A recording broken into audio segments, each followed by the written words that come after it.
বিসমিল্লাহির রহমানির রহিম। ঢালাইয়ের কাজ করতে এসেছি মাদাইমুড়ি গ্রামে।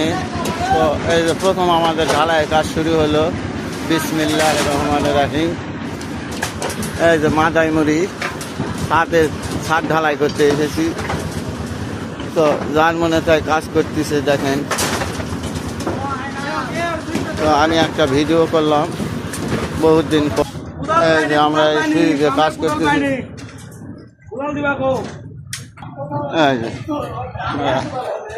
এইভাবেই কাজ গুলান করি। দেখেন আমাদের মাছ যাচ্ছে, দেখেন আমাদের কাজ হচ্ছে। এই ভিডিওটা খুব ভালো লাগে, আপনারা একটু সাপোর্ট করে দেবেন। ধন্যবাদ।